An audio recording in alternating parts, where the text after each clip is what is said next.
බුදුරජාණන් වහන්සේ ඉපදුනේ ක්‍රිස්තු පූර්ව 623 කියලා ගණන් හදන්නේ මහා වංශය බේස් කරගෙන. මහා වංශය බේස් කරා. ඔව් මහා වංශයේනේ විජය කුමාරයා ලංකාවට කොට බහින්නේ බුදුහාමුදුරු පිරිනොම් පාන දවසේ එකට ගත්තානේ.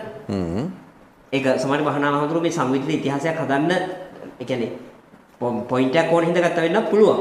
ඒකේ මම හිතන්නේ නැහැ කිසිම අන්තර් සම්බන්ධයක් තියෙන. නමුත් ඒක නිසා ඒ ක්‍රමයට තමයි අපි අද බුද්ධ වර්ෂ ගණන් කරන්නේ. එහෙම තමයි 1956 දී බුද්ධ වර්ෂය 2500 උනේ. ඒකට ක්‍රිස්තු පූර්ව බුදුහාමුදුරු පිරිනොම් පෑවේ ක්‍රිස්තු පූර්ව 544 නම් 624 වෙන්න එපා ඉපදුනේ. 624 623 වෙන්න ඕනේ. බෞද්ධ 624. හැබැයි ලෝකේ අති බහුතරයක් බෞද්ධ අධ්‍යයනය කරපු ස්කෝලර්ස්ලා පිළිගන්නේ බුදුහාමුදුරු ඉපදුනේ ක්‍රිස්තු පූර්ව 563 කියන. සිද්ධාර්ථ කුමාරයා ඉපදුනේ. 563. අවුරුදු 60ක වෙනසක් තියෙනවා අපේ හැමෝටම. ඒකට ප්‍රබල තර්කයක් තියෙනවා. තර්කය තමයි ජෛන මහාවීර බුදුහාමුදුරන්ට වඩා වැඩිම. ඒ ගැන කිසිම වාදයක් නෑ. මොකද අර කුසල රජුව අහනෝනේ ජෛන මහාවීර අර සත්‍යාස්ත්‍රෝ ගැන කියලා මෙච්චර වයසක කට්ටියවත් බුද්ධත්වයේ බුදු වෙනවා කියලා කියන්නේ ඔබ වහන්සේ ඊයේ පෙරේද මහණලා කොහොමද බුදු වෙනවා කියන්නේ කියන්නේ. ජෛන මහාවීර ඉපදුනේ ගණන් බලන්න තව එකක් එන එකක් තමයි මේ විනයමය එකේ මේ අර ජෛන මහාවීරගේ මේ අපවත් වීම තියෙනවනේ. ඔව්.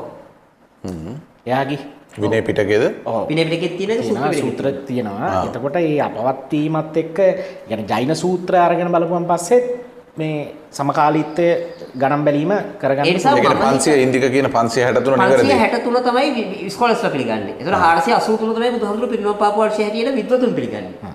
එතකොට මේ සංගායනා පවත්වපු වර්ෂවල ප්‍රශ්නයක් තියෙනවා අපේ හැමෝටම. ඒක අපි වෙනම විශ්ල ගන්න ඕන එකක්. එහෙමද? ඒ කියන්නේ ඒක ටිකක් වෙනම විශ්ල කොහොම වුණත් මේ සංගායනාවේ දැන් ලුණු කතාව ගත්තනේ. ඊටාම සාධාරණ අහිංසක ඉල්ලීමක් නෙමෙයි ලුණු ටිකක් තියාගන්න කියන එක. පන්සල අද ෆ්‍රිජ් එකක් තියෙන. ඒ කියන ඒ සබ්බකාමී යසරේවද මහරහතන් වහන්සේලාගේ ගෝලයේ තුලේ පන්සල ෆ්‍රිජ් තියාගන්න. මහසා කියන ලුණු තියාගන්න එපා. ඒ කියන්නේ භූමියේ මුහුද සම්බන්ධව දුර ප්‍රමාණය අරගෙන බලපුවන් පස්සෙත් නේ. ඔව් දැන් ඇත්තටම ලුණු නැතුව කනවා කියන එක ලේසි වැඩක් නෙමෙයිනේ. ඒ කියන්නේ අපි ප්‍රාථමිකම ආහාරය කියන්නේ තනුගල් ලුණුයි බතුයිනේ. ඊටාම දරිද්‍ර කෙනෙක්ගේ. ඒක ඊටාම අහිංසක ඉල්ලීමක්. ඊළඟට මොකද ඒ කාලේ බුදුරජාණන් වහන්සේගේ ධර්මයේ ව්‍යාප්ත වීම ආරම්භ වෙච්ච කාලේ ඉඳලා ගැඹුරු අති බහුතරයක් බෞද්ධයෝ නෙමෙයි. ඒ නිසා ඇත්තටම සමහරවල්ලාට දාන්නේ හම්බෙනවද කියන එක ෂුවර් නෑ. ඒ නිසා ඇත්තටම සමහරවල්ලාට අර දොළඹාරාවල අම්තුරු කඩෙන් කරනවා කියන්නේ. මොනවද මහායාන භික්ෂුන් නෙමෙයි මහා සංඝික නෙමෙයි. තේරවාදී භික්ෂුන්.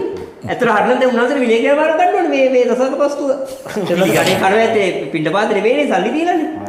ඒ සල්ලි පාවිච්චි කරන්නේ ලංකාවේ කියන්නේ සාමාන්‍යයෙන් හයි ලෙවල් එකේ සියලුම හාමුදුරුවෝ සාමාන්‍ය ගිහියෝ දෙන දානේ ගන්නෑ.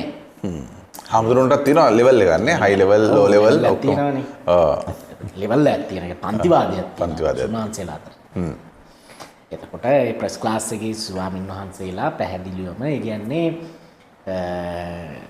ඒගොල්ලෝ දානේ තමන්ව ඒ කියන්නේ ඒගොල්ලන්ට කාර්ය මණ්ඩලයක් ඉන්නවා. විහාරස්ථානවල මේ ඒගොල්ලෝ කියන්නේ තනි උයාගෙන තමයි කන්නේ. ඒ කියන්නේ දායකයන්ගෙන් දානේ ගන්නෙ නැහැ. අරමුදල් ගන්නවා. මුදල් ගන්නවා, අරමුදල් ගන්නවා, පූජා මේවා ගන්නවා, දානේ ගන්නෑ.